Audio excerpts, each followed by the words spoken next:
This episode of The Build Line is brought to you by Republic Elite Integration. Whether you're a homeowner building your dream home or a contractor looking for a trusted AV partner in Northern California, Republic Elite Integration delivers custom technology solutions that elevate every project. From dedicated home theaters and whole home audio to outdoor entertainment, lighting control, home automation, surveillance systems, and smart home integration. Their team designs and installs systems that are as functional as they are impressive. If you're planning to remodel a custom home or simply want to bring your home into the future, visit Republic Elite Integration and see what's possible. Welcome to The Build Line. This is the show where we keep it real. Today we've got an amazing guest in, and it's one that we really need and one that I think adds to our whole entire focus of everything. Yeah, I think it's the part that nobody really wants to talk about. Yeah, but super important. Yes. So on today's episode, we have Greg Wayland. He's a construction attorney who works with contractors, subcontractors, and business owners to navigate disputes, contract resolution, and the litigation side of construction contracts. Yeah, today you're going to hear a lot of big words, a lot of cool things, but it's super important to pay attention and take down his information and reach out. Yeah, I think it's going to be important both as for general contractors and subcontractors to really understand what your risk is and what to do to avoid having to go to litigation and mediation. It's not fun. Another thing to add to all of our responsibilities. Yes. So tune in. We're from 20 to 30 sub-trades per job. $35,000 a week. We'll be licensed 10 years next year. You've mastered the trade. Now you need to master the business. Participation here is for general informational and educational purposes and is not legal advice. Listening to the podcast does not create an attorney-client relationship. You should consult a qualified attorney of your choosing should you have any legal issue that you are seeking advice on, and avoid taking or refraining action based upon statements made today. Also, please do not send confidential or time-sensitive information in comments, messages, or emails unless specifically requested, and no formal attorney-client relationship is intended or shall be established by our discussion today. So it's not going to hold up in court. Jerry said I should go do this. Yeah, should we sign that? Maybe we should sign that. Yes. Okay. Anything you hear on the build line is not going to be admissible in court. Sorry. Yeah, this Jerry said stuff is getting me in trouble all the time, I'll tell you. It does. It does. Well, Greg Wayland, you're here, construction attorney, you work with contractors, subcontractors, business owners, navigating the world that I think a lot of people in our industry are scared of in reality, right? Let's jump into it, right? Why is it that most people don't like contracts or are scared of contracts? I feel that at the outset of the construction project, when you're engaging in the contract, it's typically viewed as a written record, something that may create apprehension that later this would be language that may not have been thoroughly read or understood, but that would be a written statement that could be used in some way that's against that person's interest. Whereas we see time and time again that it's actually the opposite, really. When you're able to put a thoughtful and well-constructed agreement together that anticipates how the project itself is going to be structured and sets expectation around cost and timeline, it's actually to everyone's advantage, especially the contractor. Do you think most contractors do it wrong? I think that there's a propensity to not give it as much attention as it deserves, especially at the outset of a project that you're in the engagement process. Everybody's eager to get started. You're setting project budgets and so on. And also that contracts are sophisticated and time-consuming things, like structuring a progress payment schedule, for example, in the context of home improvement agreements. It takes time and thought. And a lot of the time is not a luxury that a lot of people have, contractors or project owners. They need to move. And so it's easy to not dedicate the resources and time that would be required or advisable. But I think that there's apprehension around it from that standpoint that we just want to get things underway is kind of the prevailing mentality. Hurry up and go. Hurry up and go. Hurry up and go. We'll figure out how I'm going to pay you later. I think contracts are like everything else in our life, and the big theme of our whole podcast. The more structure you have, the better off you are, and things go smoother. And this is just part of that structure, and having it defines all the lines. My problem is I can't read them. Why don't they just make them simple so we can all... If you're going to have 10 pages, have 20. Break it down so the rest of us can read this stuff. Because I'll read some of it and I go, I don't know. I guess I get it. Where do I sign? I totally understand. And so in my role, I'm typically involved at the point where things have not gone right. So we're not typically engaged in the transactional piece at the start and structuring the deal. But that being said, I can say that having a usable format for your contract is not something that can't be accomplished. In fact, a lot of the times courts view contracts as something that people are intended to and required to understand. They impute that knowledge on them. If you're making this agreement with somebody, it's assumed that you knew what you were getting into, right? So having simple terms and very clear and concise language that is not full of legalese is not a bad thing. I'd sign more if you just break it down and instead of explaining, because that's what they do. They turn it around and they go, this is all these things and this is what this means, right? And then you're like, oh, okay, that's what this means. Instead of I could just read it in English and know. Absolutely. And I think that ultimately that is helpful to both the contractor as well as the project owner, because when they truly fully understand it, it's going to have a pervasive effect down the line in expectations and communication. We're at X point in the project. We've reached X milestone. This is the cost that's involved, and it avoids a lot of the problems that are typically attributable to communication and cost expectations. Do you think that is where you said you got brought in when things have gone bad? Or they've gone south, right? You don't structure the main contract that a general contractor is giving to, a client. What is the number one sentence that you hear when you get involved? What's the number one thing? Is it, I just didn't understand what I signed, to Jerry's point? I think that in one way or another, it's always a statement to the effect that communication has broken down.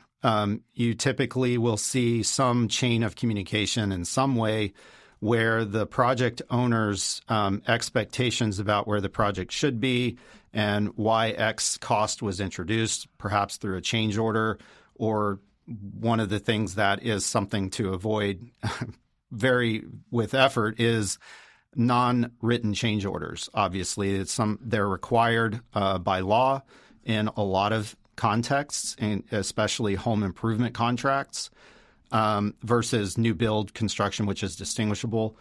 But it's usually some form of communication that has intersected with costs in the project. And so that's typically the point where things have broken down. And when attorneys become involved in that process, they're typically reconstructing from that point backwards. So they're looking at the original contract. They're looking at written change orders to sort of keep things in a simple set of facts and documents that they can clearly structure the transaction around. And then they're backtracking through verbal communication and unexpected occurrences in the transaction. Maybe it's a cost increase of some kind. Maybe it's a unexpected condition that's been imposed by the building department. It could be anything. But it's a complex situation. That's part of what makes it so interesting in my role is that it's complex. It intersects not only simple contractual obligations and terms, but it's also a context where you're talking about construction regulations, trade standards, engineering reports, and things like that. So the short answer to your question, though, is that there's usually a juncture where communication has broken down. There's expectations that are misaligned between the contractor and the project owner. And as a result, it's a mix of cost time, which is a huge issue in these transactions too, and communication around where the project is at and what the costs, how the costs align with that. So if it's not written down, it doesn't exist. Back to that. Yes. And then he's going to decipher it all and figure out who's what. So are contractors just the worst at this? Are we the worst group of people because we're not in, we're just not guys, savvy. We're building things and we're rushing to get the job started and all that jazz. We must be the worst because none of us, I don't know I work for, 20 different general contractors, and they have contracts between their subs and themselves. Mm-hmm. And a third of them have us sign something. The rest of them don't. We're not even sending any contract. We're just going, hey, it's going to be $20,000, even in an email. And then we go out and do work and hoping for the best. Mm-hmm. It seems like a recipe for disaster, I guess, in the long run of that. I think it's a complex situation, especially because a lot of the transactions we're talking about involve residential property, which is you're dealing with lay people or somebody who's not very savvy about the business and professions and CSLB overlay of regulations, or knowledgeable about the challenges that face contractors in these situations. It's a complex situation. And so I don't think that it's necessarily that contractors could adjust here and there and anticipate things that they may not be able to at the outset. I think they have a challenging job. They have to engage a customer in and structure a contract around a complex transaction, which involves procurement of supplies and materials, organization of subs if they're using subs, project budget, and these are very complex things. And I think that they deserve credit for that, for being able to do that. That's not an easy thing to do. You said you don't do it, but there are attorneys that create construction contracts, right? Yes, that's right. Yes. The transactional side tends to be a little different than the litigation side. Transactional side is a thorough, deliberate, and contemplative process where you're thinking ahead to what you anticipate as supplies and material costs, labor costs, all the components that go into the financial side of the project, and then building out a realistic timeline with milestones based on that analysis. So the transactional side of it is usually a pretty tailored type of practice, right? They tend to focus on that.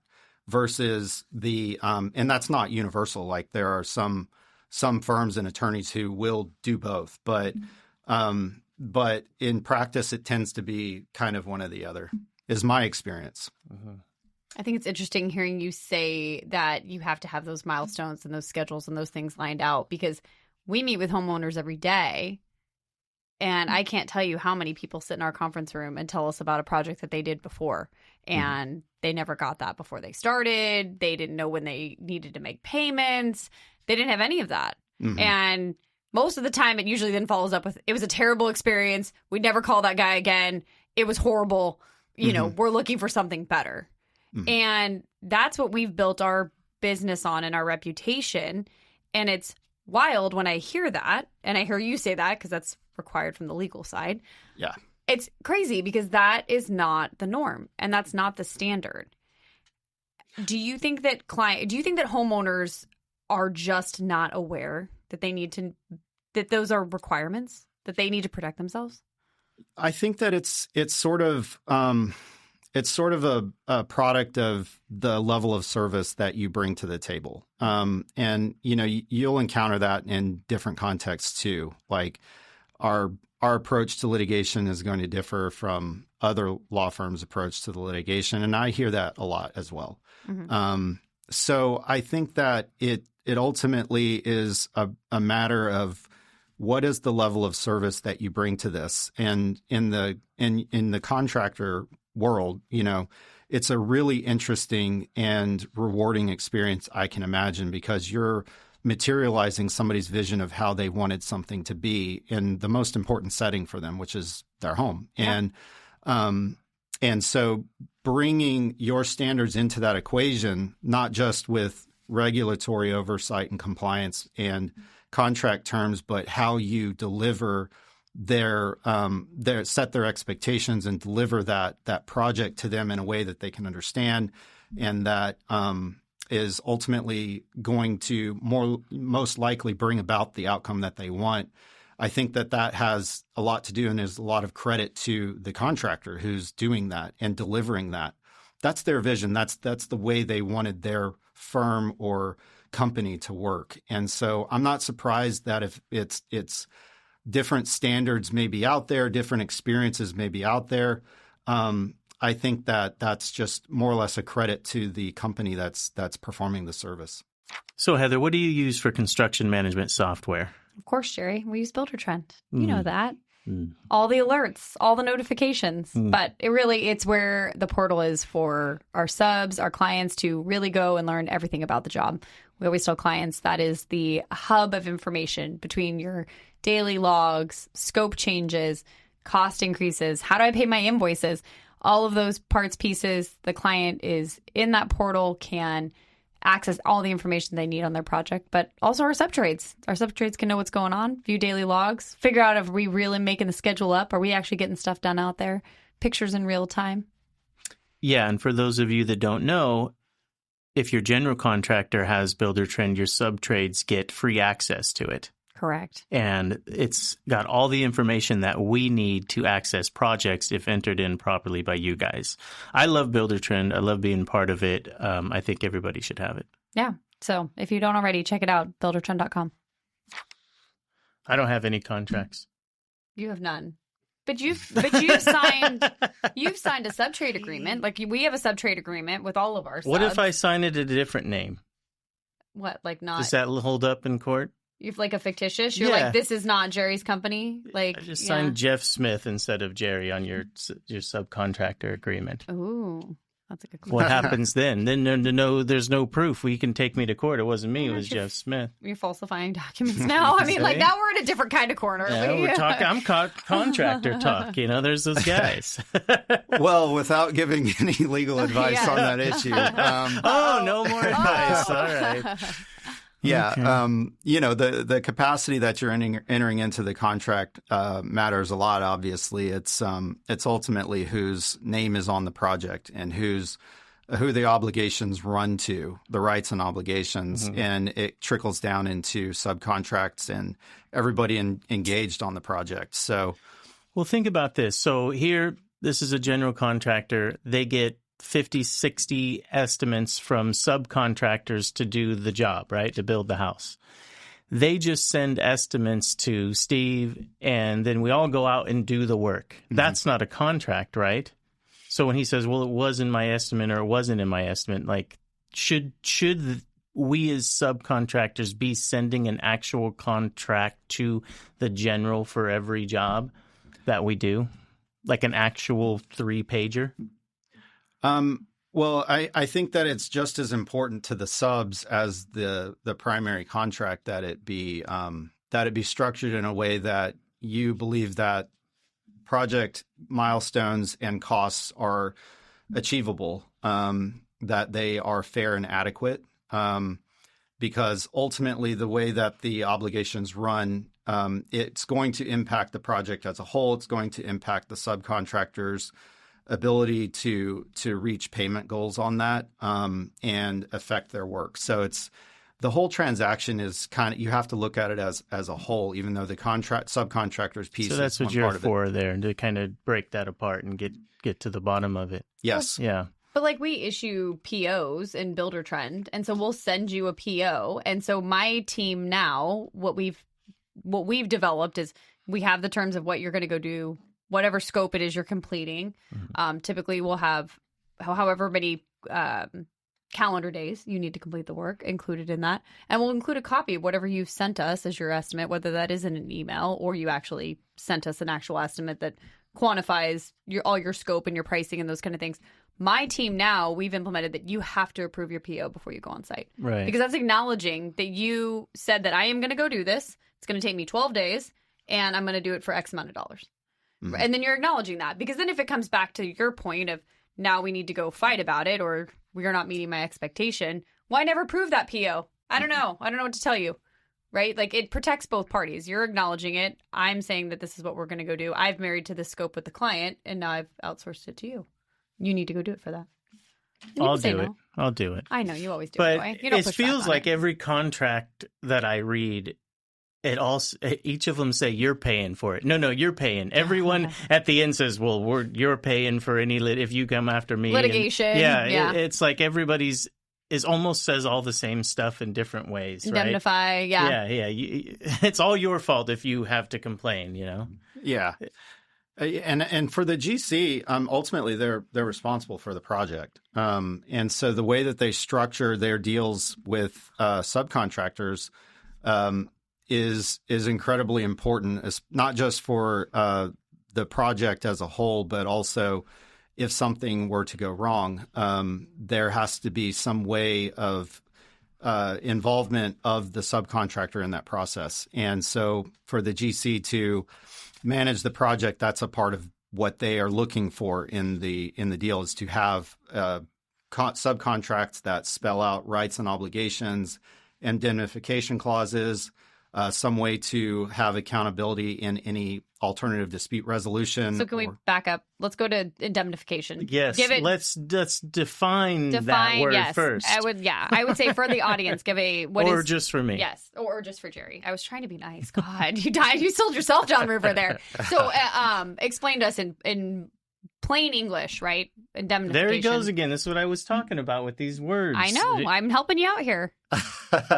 Well, indemnification is really where somebody calls upon another person to answer for exposure to a third party. So something that a third party is asserting, let's say, against the general contractor. Indemnification would mean that they have either an express or implied right to bring in a third, like a subcontractor, to be responsible for their own acts and omissions. Let's go down further. Explain it to my 8-year-old.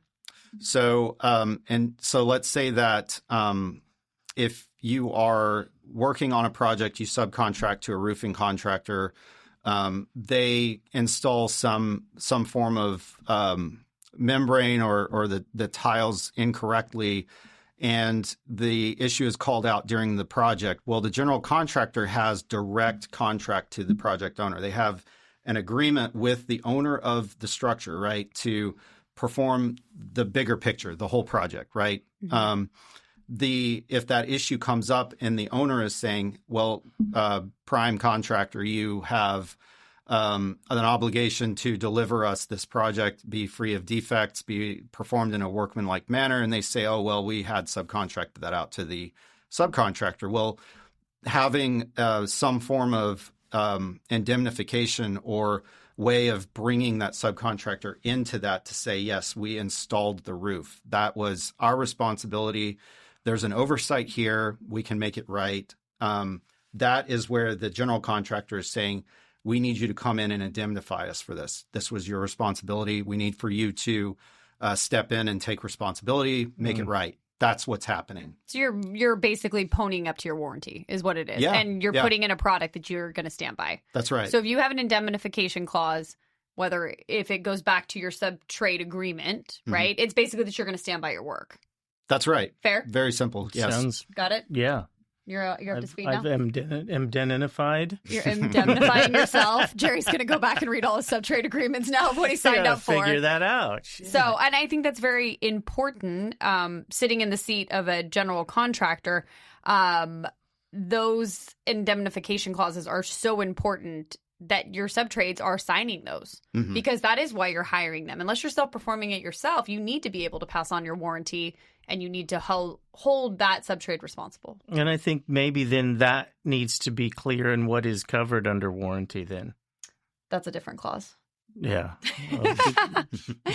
So let's stick to this topic of what you're marrying yourself to in the sub-trade world, because I feel like we as general contractors, and I've sat in both seats. I've worked for a subcontractor and had to answer to a general contractor. And now being a general contractor with multiple sub-trades, I see it from both sides. So let's talk about the paid when paid language, if anybody's ever experienced boy. that.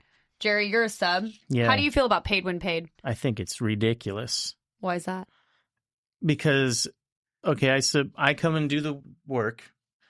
I work there for 4, 5, 6 weeks. I bill you for $50,000. Then I got to wait for you to get paid before I get paid.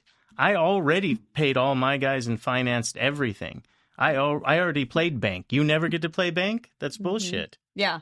You know, like, I'm done. Pay me. You knew it was coming. Mm-hmm. Like, what are we talking about? Waiting 30, 40, 60 days and all that other stuff. Like, you have progress payments. Drywall's hung. Get some money. 2 weeks later, drywall's at a particular thing. Get some more money. And not wait 3 weeks for it either. Yeah, I don't want to wait. all... I want to send you an invoice and I want to wire like the next day. Not waiting the 30 Not days. Not waiting for you and everybody else. I mean, at what point are we done doing that? Like, I should be charging points on it then.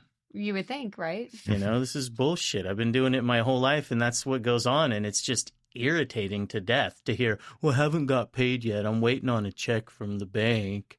Who does You're the big boss. I work for you. Just pay me. You don't tell your employees, hey, we didn't get paid.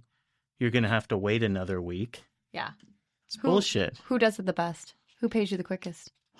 Let me go through my list. Steve does all right. How is he the cut the check? Damn it! I was trying to get a shout out for myself. No, you guys pay really quick. And that is part of, if you're a subcontractor, that's part of your ass getting in gear and going out and find those good people. Back to what we talked about last week, being in the ecosystem of Tankersleys and Bradley Builders and Max and a bunch of guys, Bennings and things that I'm not, mentioning right now, that respect you and pay you in a timely manner. But I still think it's still a little too late. Yeah.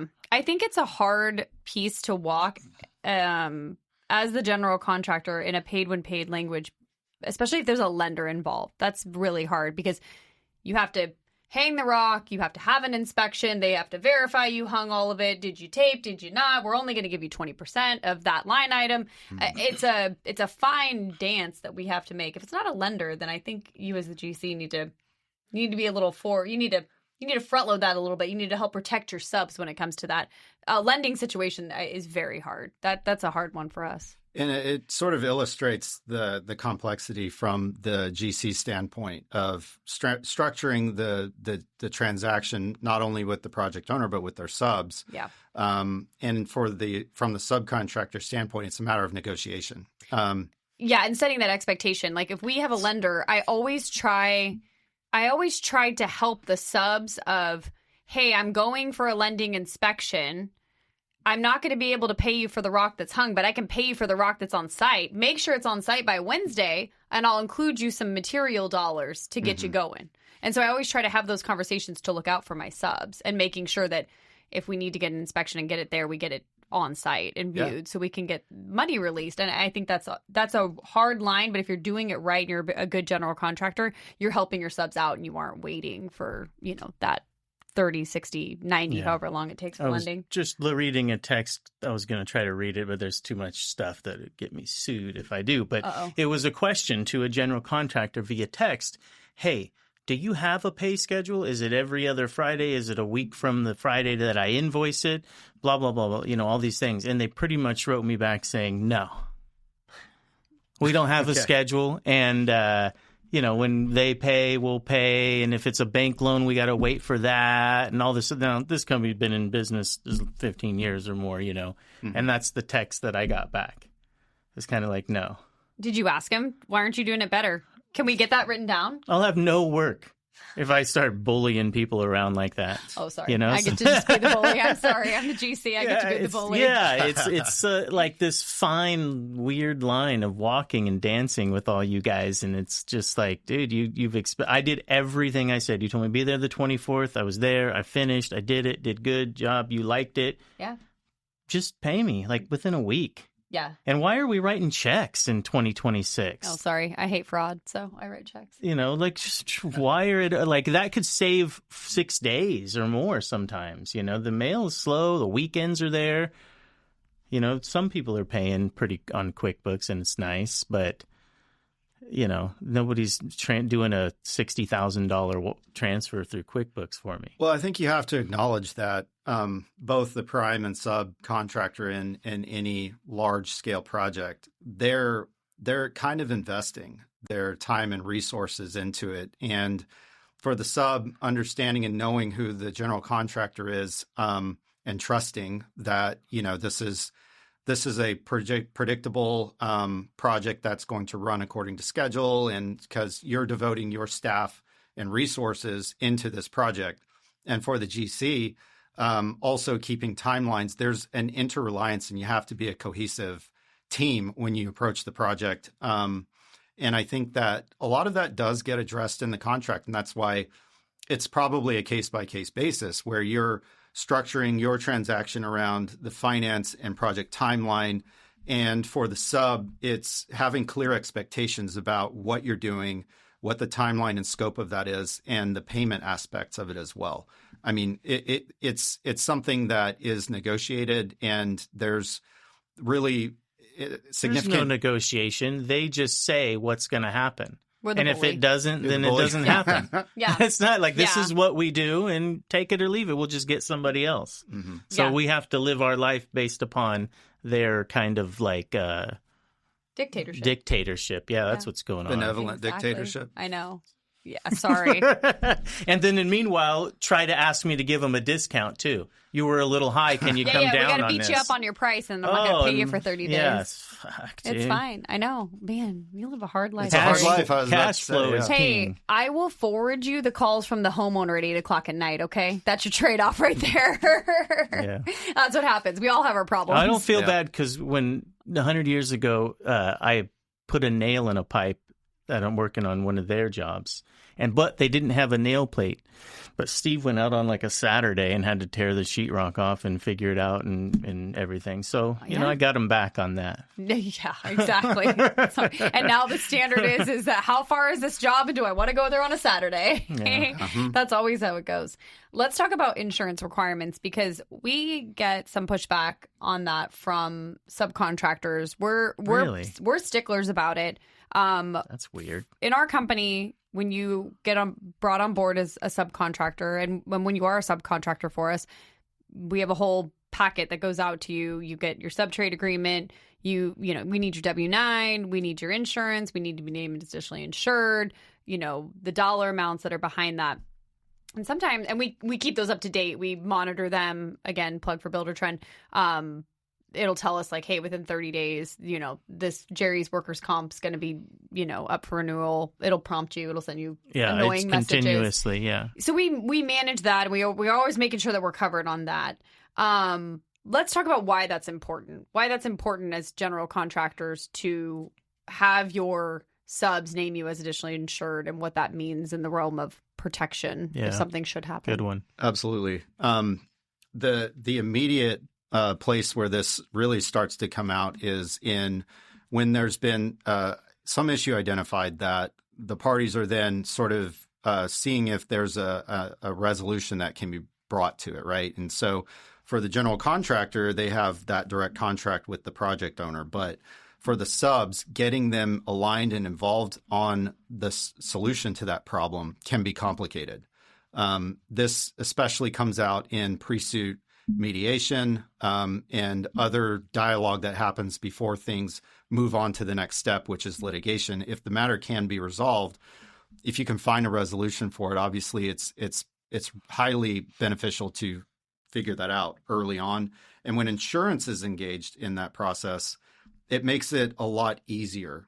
And so having clear contract terms around the indemnification piece, the insurance requirements will really help mitigate the situation when things do go wrong. Because for the GC, they can get their subcontractors engaged on it. For the subcontractors, they can take just an analytical approach to it to examine what happened, what could have been a deviation from what they had expected to be the result or the work product in that situation.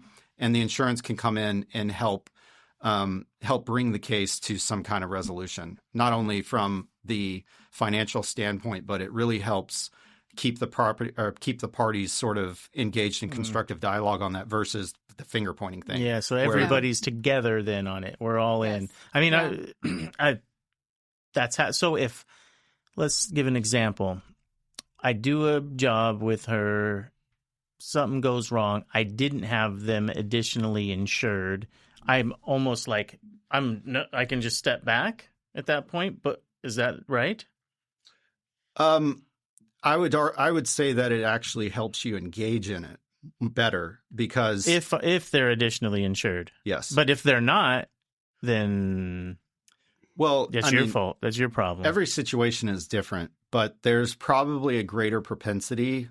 It's complete an anecdotal just observation that is not specific to any situation. But let's say hypothetically that a subcontractor was inadequately insured for the project.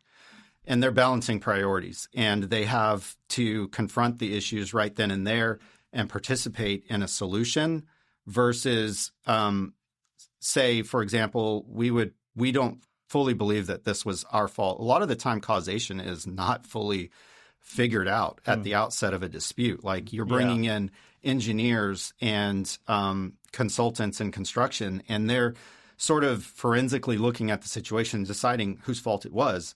Right, versus a collaborative approach at the outset where insurance is engaged and you know that you can work on a solution together and figure out what happened. So let's backtrack it and let's put this in a real world example, right? Because we work in high luxury homes that have a large value, right? Something happens. Let's go back to your put a nail through a pipe, right? And now we've flooded the house. The finishes were done. Mm-hmm. It's $1 million in damage, right? To your point, the additionally insured goes back to, okay, well, what did the plumber install? Whose pipe was it? Was there a nail plate, right? Mm-hmm. Did Jerry's screw hit it? Did somebody else's? Like, it comes down to, like, to your point, I think, is like, how are we splitting up the pie of who's going to pay for this? Yes. Right? Because we all are working, and I think that's the thing that gets lost in building is we work in an industry that has so much risk. And nobody thinks about that. Nobody thinks about the what ifs. I do. I stay up at night and I think about all this crazy stuff because that's what we're really protecting ourselves from in making sure that our subtrades name us as additionally insured, because that's not just a claim on my policy. It's now a claim on the plumbers. It's a claim on the drywall subs. It's a claim on the cabinet maker, right? To your point, to then, well, y'all are going to split the pie, each 25% pay up for whatever the repair is. Yeah, absolutely. And sometimes a resolution can look exactly like that because, I mean, sometimes it's an issue with, let's say, shear wall or a foundation pour or something that you can clearly, sort of point to a certain trade that was involved in that. But other times it's not so clear. And settlements and pre-suit litigation settlements specifically oftentimes involve some split of responsibility for that. That's not based on an entire record. That's not based on complete expert engagement on it, where they're really parsing through and forensically identifying what exactly happened. You can tell instead, like, well, we have the homeowner on the one side and the contractor and subs on the other, and we're trying to identify a solution to this. And it's because you're not working off of a complete and full foundation of knowledge of exactly what happened. Sometimes the resolutions do look like that. They're just they're a split of responsibility.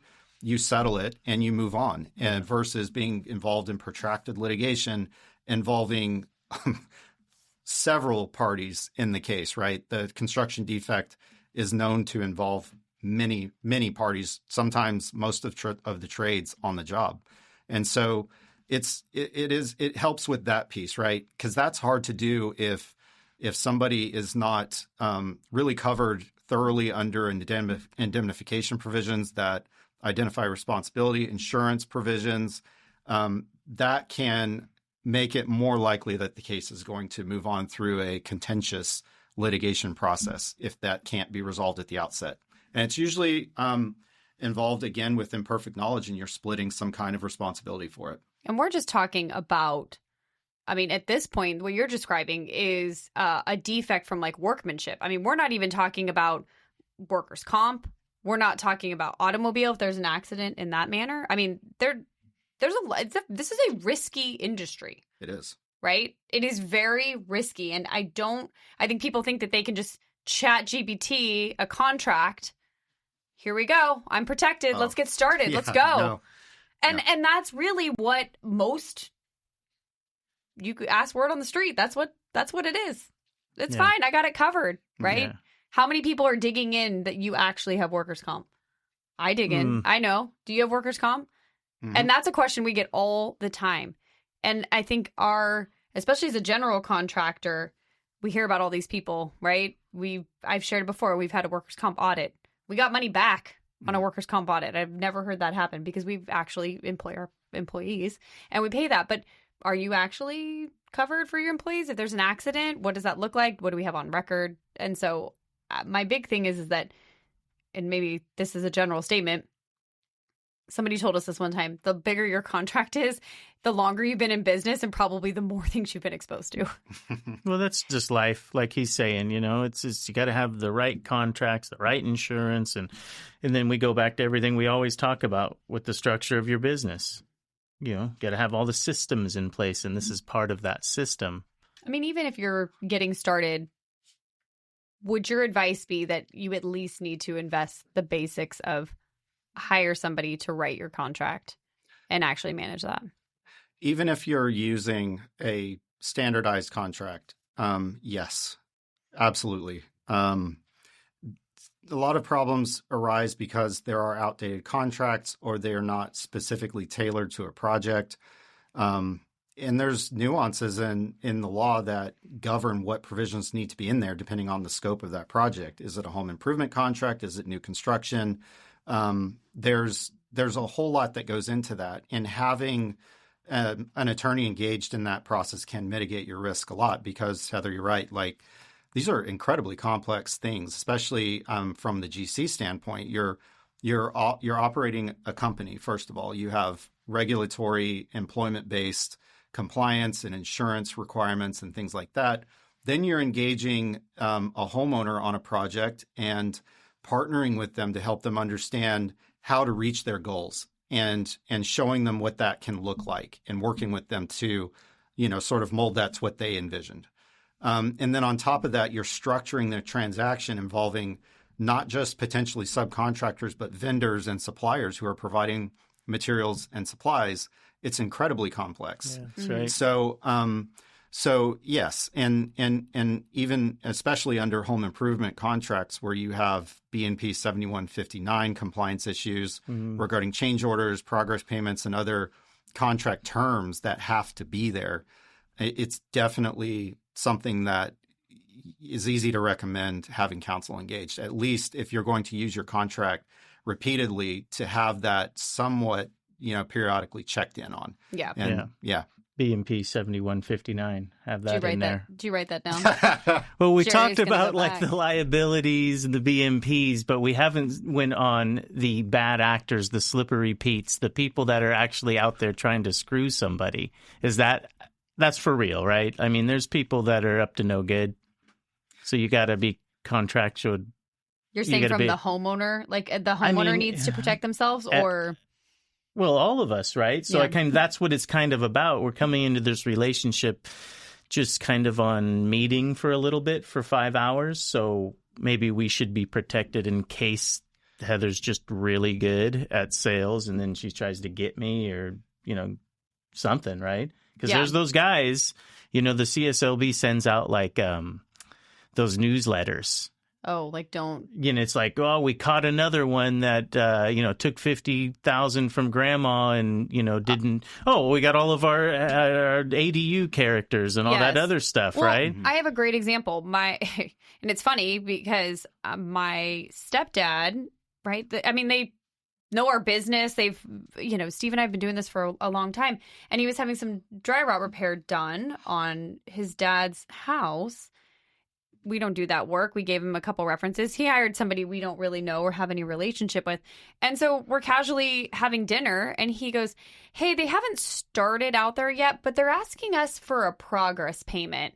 And it's about 65% of the contract. And Steve and I are like, what?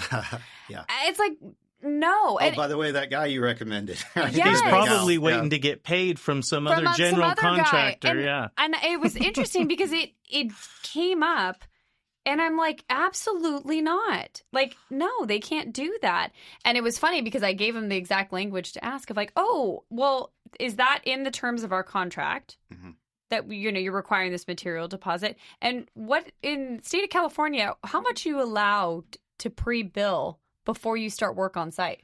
10% or $1,000, whichever. Okay. If it's a home improvement contract. Right. Yeah. And so I fed him that line. Right. And it was interesting because magically that invoice went away and they didn't ask for the first progress payment until they were about 50% done with the job. So it's just very interesting, though. But that's the stuff that goes out all the time, to your point, of those kind of slippery characters that need to grab some cash. Yeah. Yeah, they're out there for sure. Yeah. For sure. It's wild. So in sharing that, what should homeowners be aware of or think about when they're hiring contractors? Because I think a lot of discussion goes into quality and how do you bill and, what's my schedule? But when you're hiring a contractor from the legal standpoint, what should homeowners be aware of? Well, I mean, I think that there's some really, really simple things that are always important. You have a contract, you have different aspects of the project that you're trusting and relying on the skill and organization of the business or contractor that you're dealing with. But I think feeling that you have rapport with that contractor, that you feel that they are genuinely interested in bringing about what you had envisioned for that project. That's actually an important thing. It's the trust and the ability to collaborate, because in a sense, you're not in any legal sense, but in a sort of, real world, simple way, you're kind of partnering with that business to fulfill what you had envisioned on the project. And so those types of cues they're actually really important, because they're going to continue to be vital to success as you go through this project with that homeowner. So both the homeowner and the contractor have to feel that this is a good match. This is that you can collaborate together, that there's trust and transparency. And a lot of problems can be avoided just by establishing that at the outset.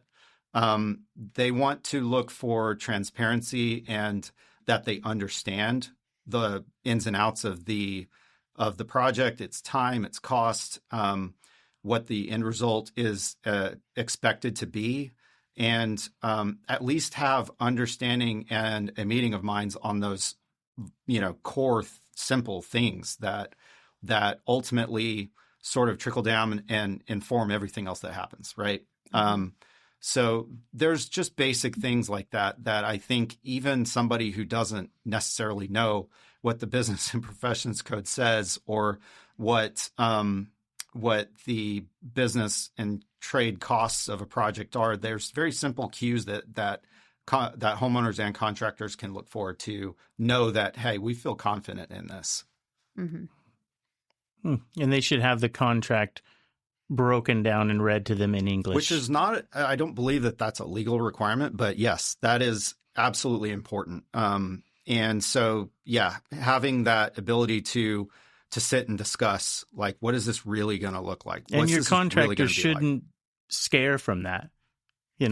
We should all be like, oh, let's talk about this stuff, because we're dealing with hundreds of thousands, if not millions of dollars. We should all be informed in what the contract actually says, and if we're all in agreement with that, and move forward. Mm-hmm. It establishes You shouldn't be trust. embarrassed like I'm asking these words and things like that, because I've been caught in situations where I'm like, oh, shit, I don't even know what this guy's talking about, right? So let's ask the questions, because in reality, none of us sitting there in that room are going to be attorneys. So if you need to have a contract taken and read to you and, or ask the question, they need to ask the questions, and the contractor shouldn't be scared of that. And they should be willing to, break it down into English. Maybe even have this is the Tankersley contract for dummies version. And you may find in that process that there's something you want to add to the agreement, right? Something to protect the homeowner or something. Absolutely, yeah. Yes, we've had clients redline our contract And I appreciate that because that means that they've actually read it. Absolutely. And they actually understand it. And typically it's like a red line of, hey, let me just double check with my attorney who wrote my contract to make sure I agree with this, right? To your point of like, what am I agreeing to if I give up this or if we strike something? And I think I challenge anybody to not take that as a red flag. Especially in these larger, more in-depth projects where there's like a barn and horses and kind of like things that aren't normal that maybe need to be added in there in like case protection. You burn the barn down. Yeah. Like kill the racehorse. I know you've got, how many ever millions, but wildfire spreads and my horses are worth, $500,000 each or something like that. That could come into play there. You should err. I think your point is like you should err on the side of protecting yourself and the client. Because you're back to your point of like communication and expectations. If something does happen, it's spelled out. Yeah, and if you have to, like as the contractor, have to get a bigger insurance policy for this particular job, then you need to do that. It's not hard to find things that need to be expectations in the agreement. I think your point perfectly illustrates that. Yes. And in time and those issues, they don't just go away. Like if timeliness or protecting against some risk was important at the outset, it's still going to be in 4 months from then when something comes up, right? And you need to pivot and you need to introduce a change order maybe or something. But you can anticipate those at the outset if you simply go through the effort to review and discuss the project details with the customer. Do you have a dispute or anything that you've litigated that you could share that's a good story along those lines that is similar to what we're describing? Well, nothing specific, but I do know that I have experienced situations where, timeliness is expressed in the transaction, timeliness of completion. It can happen in particular in commercial construction. Timing is pretty vital a lot of the times in those things. But also for homeowners or for, any timeliness in the project it's relatively easy to find a scenario where that would matter. Like they're planning some sort of property sale and or transaction that's related to it, or they're timing the completion of the project with some other event. If it's commercial, for example, some kind of local event that generates attention, and then those become issues that could potentially be foreseeable, like as a consequence of things not going right. So you're saying more like understanding. It sounds like you're describing more of like a situation of like a liquidated damages clause, right? You have to meet this completion by X date. Yeah. Right. And if you don't, there's a cost per day, and then making sure that that's spelled out and that you understand what you're marrying to. Is that what you're describing? Yes. And it can be more than that too. Like liquidated damages are clauses where if a financial consequence of the contract is difficult to ascertain, like it's difficult to quantify. You can't really put a number on that, right? It's just too hard, too complex. Yeah. Then you can the detriment of not having this done by this time, I can't measure it. It's going to be exponential. The school's not going to open and that's going to impact 500 families, whatever, right? Sure. Like those kind of things. Yes. But then there's other scenarios where it could potentially be like if opening of a business is timed to correspond with something else, right? Mm-hmm. And that's made clear, then you kind of have a dispute over, is this a liquidated damages issue or is this a foreseeable contract remedy that we're going to have to look at this and find a way to quantify it, But if you flush all of that out in advance and establish timelines that are measurable, specific, obtainable, you don't run into those problems in the first place. And that all happens with being on the same page and understanding the client's goals and expectations, and they understand yours as well. And you're going to meet that. You're okay with signing up with the deadline that's being required of you. Yes. So what would your advice be for somebody that hopefully they're planning and they see this far enough in advance, right? Let's say they're at the 6-month mark and there's no way, right? How soon should a contractor involve legal at that point? Or do you think that it's try to resolve it as much within?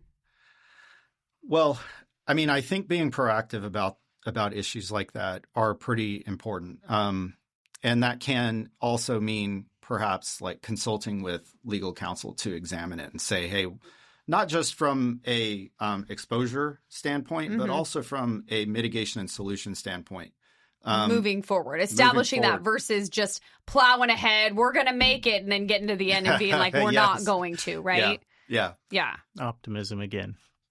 Correct. And not protecting yourself. I think sometimes in the build world, you're like, we can make it. We're going to work 10s. We're going to work 6 days. We're going to work 7 days, right? Like, it's like we're going to make that versus maybe that hard reality of that deadline that's in 6 months.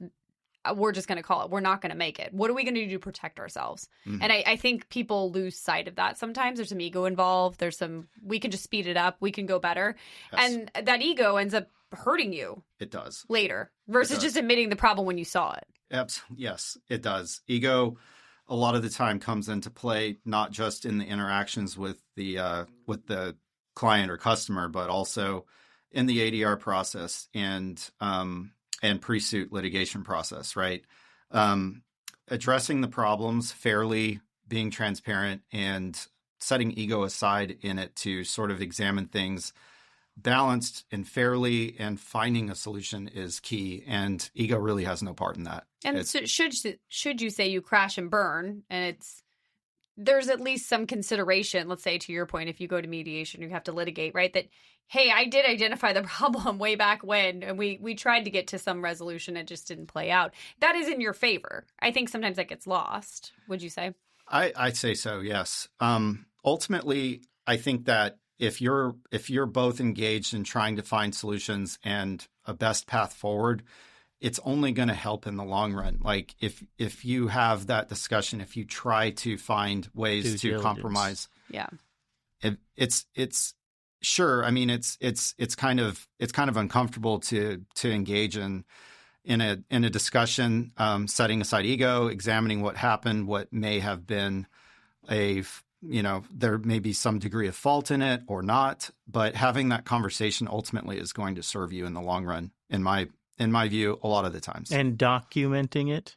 And documenting. Yes. Everything needs to be documented. Not in a shoebox. BP 182.3. You got it written down. I would love to go to some of these rapid fire questions that we wrote down, because I think there's some nuggets. I think everybody's head's exploding, and now they're never going to build anything ever again because we've made them scared. But I would love to go to some of these rapid fire questions for you, for the audience, takeaways, those kind of things. Biggest red flag in a subcontract agreement. What's the biggest red flag for Jerry that he's now going to go flag in my subtrade agreement? I think in the contract itself, having non-specific terminology. So not having it clearly built out exactly what your expectations are going to be can be definitely gives a propensity for there to be problems down the road, right? So if my subtrade agreement says Jerry's married to the completion date that I set for the client, but I never provided Jerry a copy of the schedule I provided to the client at the start of construction, and I took his drywall duration to 4 days on a whole house, right? I'm signing Jerry up for something he's never going to deliver on. Yeah. No, that's true. Good one. Right? Good example of you just signed it. You're like, yep, whatever Heather says, I'm going to go build this schedule. And then I build it out and it's unachievable. Yeah. And you weren't privileged to what I told the client you were going to do. The vagueness. Right. And and on the four corners of the document, having it there obviously is important, but then also that's going to have a practical impact on how Jerry allocates his resources that summer. And what he plans to do in terms of his employee allocations and other projects that he may or may not take on at that time. And, those are very easy to see how that can impact his ability to perform, and hence also the general contractor's ability to keep timelines and expectations in line on that. So, I think erring on the side of being specific and spelling things out in that agreement is going to benefit everyone. Yeah, that's a thing that a lot of older contractors used to do. They would go, hey, we got you over here at the 141 Main Street. I gave you 3 weeks. where the new guys coming up in the last 10 years have asked the question, how long do you need? And then they give us enough rope to hang ourselves is what they do. But it helps the whole process, you know. Yes. But these old timers would do that. I gave you 3 weeks, and you'd go, what do you mean you gave me 3? It's a 6-week job, Correct. you know. So that's a good example. You know, I see that changing a lot now. So that's cool. That's good. What's one clause every subcontractor should understand? I think, Jerry, it's indemnification now. Yeah. What do you think? Yeah. What do you think is the one clause that subcontractors should understand? Well, I think from the subcontractor standpoint, having payment structure clearly set out so that the expectations are correct, because you know there's a whole overlay of enforcement and mechanics lien law and everything else that comes into play, which brings things back around to the GC and their expectations and contract directly with the homeowner, and they don't want to, you know, that's not a great situation where the homeowner is asking, oh, why is the subcontractor calling me, you know? And so it's really important to have that structure set out in your agreement so that expectations about pay and then pay, right? Paid and then pay are clearly set out in that agreement. Yeah. Once a year, I'll have to call a homeowner and go, hey, by the way, not paying your subs. That's a weird phone call. I can't imagine any of my clients ever having to get that phone call from a sub. That would just, man, I feel like this is such a softball, man. Handshake deals, yes or no? I mean, come on, are we past that? It's 2026. You know, we're still handshaking around here. Handshake deal in like a almost like a change order type of thing. And I just said this recently. I text it now. As soon as the handshake goes down, I immediately text it so it doesn't get lost in the ether. Yeah. Yes. I mean, I will agree. Like, I had a sub who came back to us yesterday and was like, hey, we're going to need $550 extra for this backing we need to do for this floating hearth. Okay, great. You know, you're approved, move forward. This is via email. You're approved, move forward. I'll update your PO when I get back to the office. And so sure enough, I took that email, I added it to their PO, I resent it, and they need to sign it, right? So yes or no? Handshake deals is simply not workable these days. Yeah. But the follow-up, like what Jerry's describing, the text, the email? Yeah. Good practice, bad practice? So documenting any form of change, and most of the time it's going to require a written and signed change order, a lot of the times. But even if it doesn't require it, it's still best practice. Yeah. So going back and documenting that change in circumstances or change in timeline, cost, deliverable is incredibly important, because ultimately when things don't align on the project, somebody's going to have to step up and make that right somehow. And so setting that out in writing somehow or executing on a change order of some kind it just sort of becomes critical. And it may never be needed, right? It may never become an issue. But simply having that is one less piece that either the sub or general has to then look over their shoulder about down the line, or spend inordinate resources to try to make it work, as you were describing, Heather. Like, you know, we all have that mentality of, hey, we can work through this, right? We can work double, right? Yeah. But it may not be necessary if you can just keep that collaboration and follow-up documentation and change orders and keep that process solid.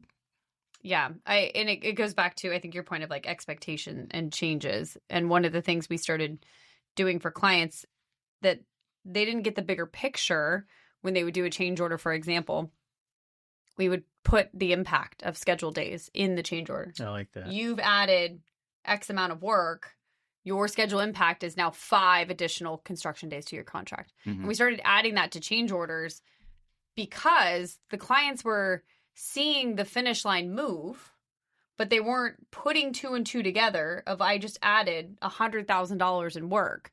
Why does my end date change? Well, I don't know. I got to have time to go do that. How am I supposed to deliver? And so putting that in there as they see, you know, the baseline schedule move and they see the end date move, they're aware. Oh, well, I can quantify it back. Well, you changed the tile, which had a different lead time. That took 2 weeks to get here. And then you added a whole bathroom in the middle of the project, right? Like that's going to take another 3 weeks. And so it's back to that expectations that I think are really important. Mm-hmm.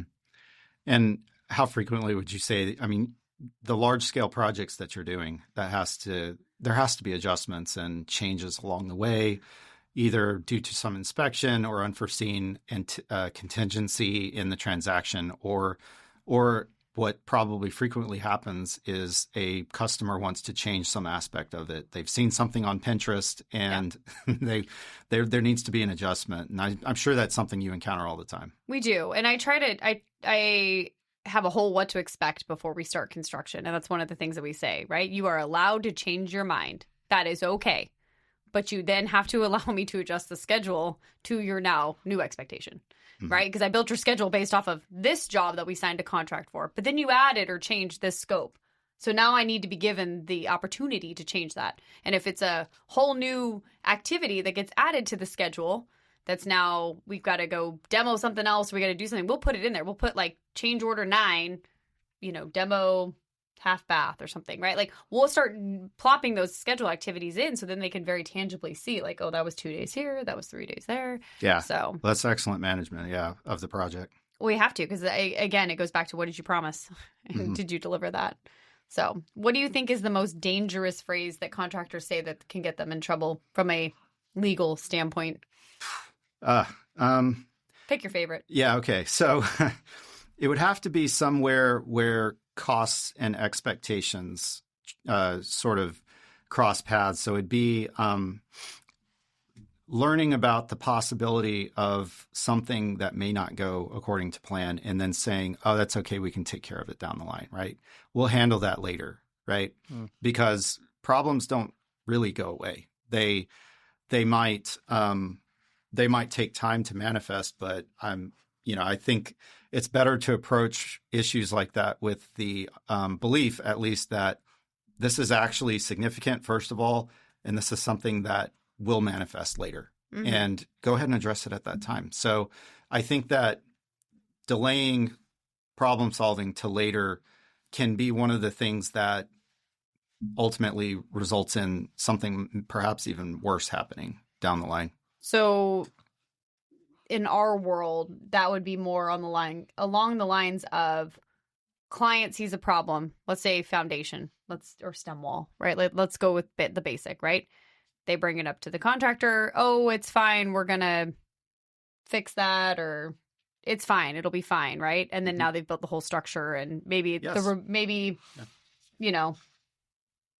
some issue with the finish or the grade, or there's something else that hasn't been addressed. Or septic is going in and the lines can't be run correctly. Correct. Or anything. Yes. You pick it because it is a complex project and it's sequential, right? Yes. So not addressing a problem in the time it needs to be, or what I see a lot of the times is the contractor missed it.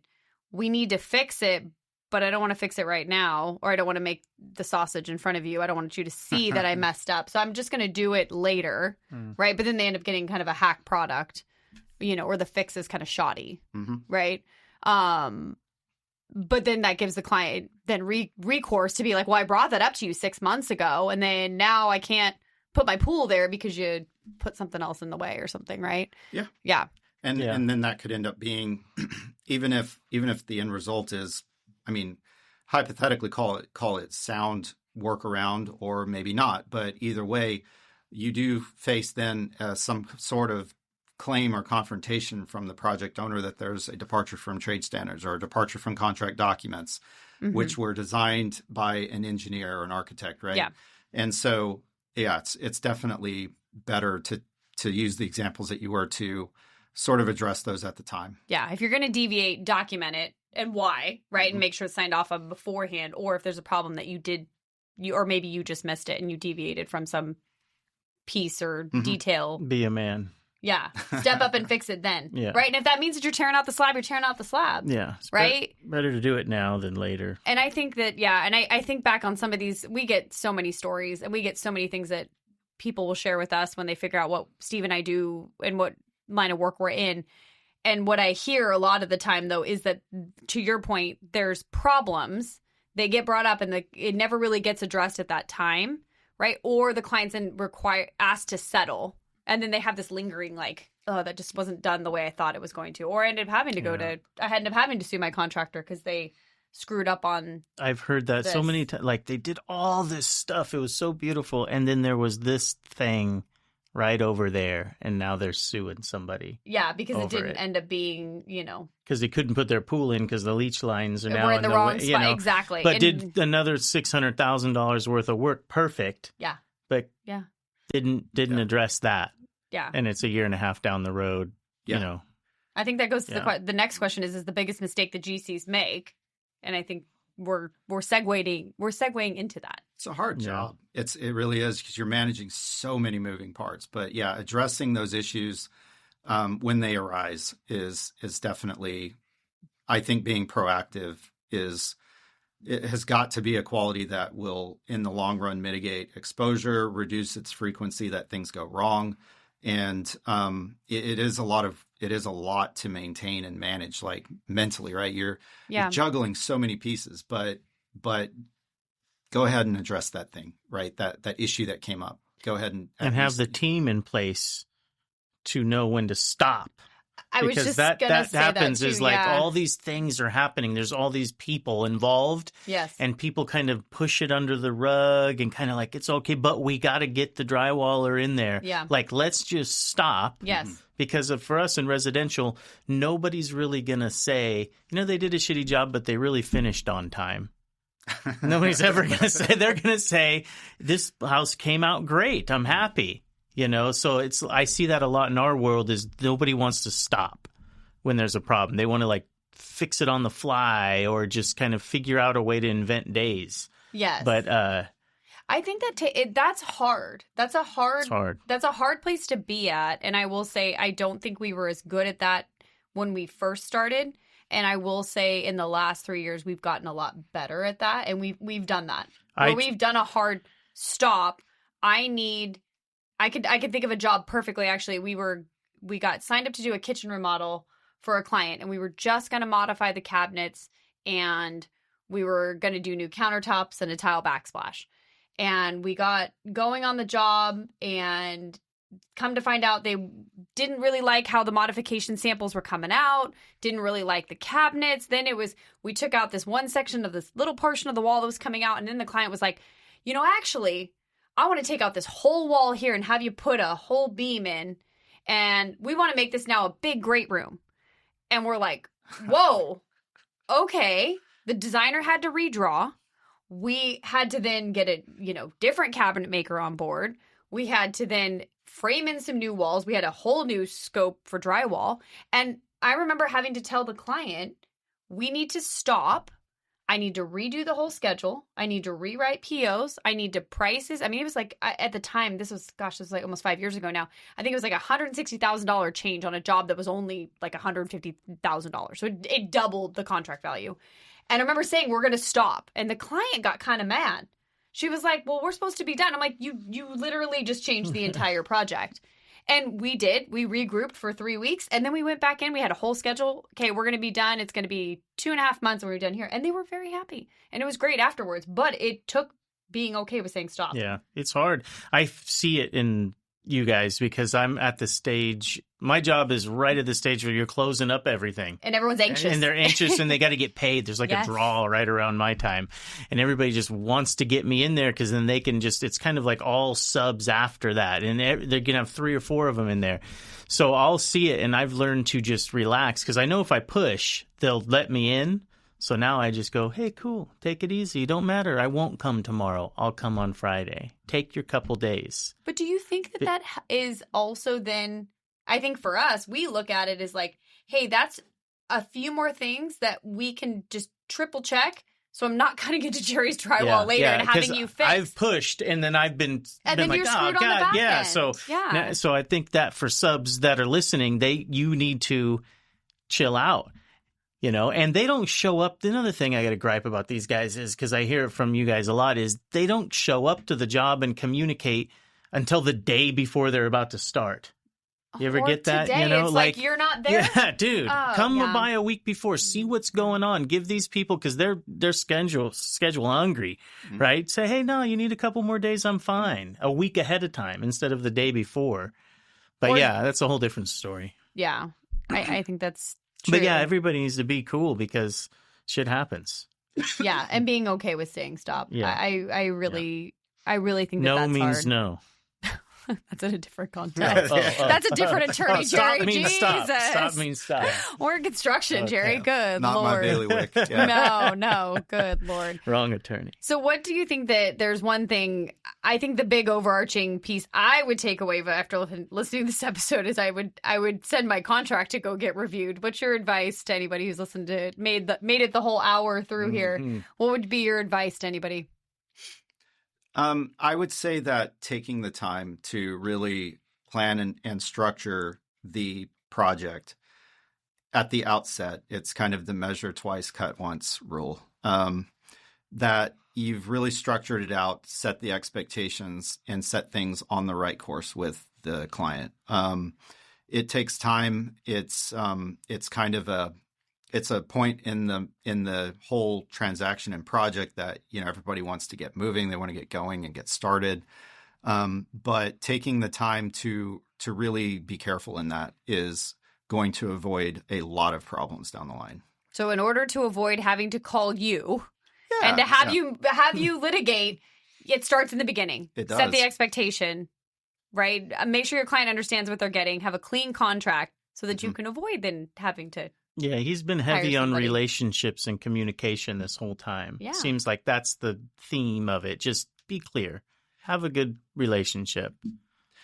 Yeah, well, a lot of the problems, to Heather's point about pumping the brakes and setting things back on track, once you get out of sync on those issues, that's ultimately a lot of the times when the matter reaches an impasse, and then they bring in counsel, who's then the dispute aspect of it, right? So, when you're looking back on a transaction and you're putting it back together, figuring out what happened and why, you're starting with the original contract every time. And so, yeah, it is that important. Yeah. Wait till you see this thing I'm going to have. Big old 3-inch 3-ring binder. It's coming out. Contract. Of your contract back to us. Yeah. I'm switching it up on everybody. Oh, I cannot wait to see this. So, Greg, where can our listeners find you if they need to reach out, want to contact you? What's the best place? One of the partners at Corso Wayland, full service civil litigation, focus on real estate transactions and construction disputes, based out of Folsom. Awesome. CorsoWayland.com. We do a fun little thing at the end of who's more important. Most of the time, our guests are more important than Jerry and I. Who's got problems? Yeah. Well, I say it important, and you always are like, you do the negative. You're like, whose world is on fire today? So I need you to take your phone out, and I need you to check how many text messages and calls you got during this recording. We were at over an hour. Oh, no. Oh, so my God. We're going to see how... Who's more important? So far, our guests and Jerry are more important than me. I am not very important. You run a clean shop. Nobody needs to holler at you. I mean, we try around here. We've got, oh, man. I've got 7 texts and 10 missed calls. Oh, shit. Your world's on fire. Yeah. Uh-oh. You got me beat. What do you got? No, he got me on You that. got you? Yeah, I'm at 7. 7 texts or 7 calls? So it was a combination. Yeah. Let me see here. I think Jerry's the winner. I think he is too. Jerry's the winner. I only got 5 texts and 2 calls.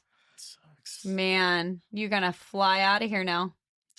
Whatever. Sorry. Same old story, I think you might just be having your guys try to do this. They know. No, we have more. Uh-oh. Yeah, so when you click on them, right, then they expand. Yeah. So I'm at 9. Oh. So there and you go. that was 4 calls and 5 messages. Oh, you're way more important. But no, I think Jerry, I you had still got 17 it. total. Yeah. Oh, shit. Yeah. No, I you got to go. So just 1 voicemail, but 10 missed calls. Oh, yeah. You're on the outro. I'll do this by myself. Jerry's flying out of here now. If they waited this long, they can wait. Yeah, exactly. Well, I think this has been a great episode. Yeah. Thank you very much. Yeah. It was great I to chat with you. Yeah. Cool. Enjoyed this.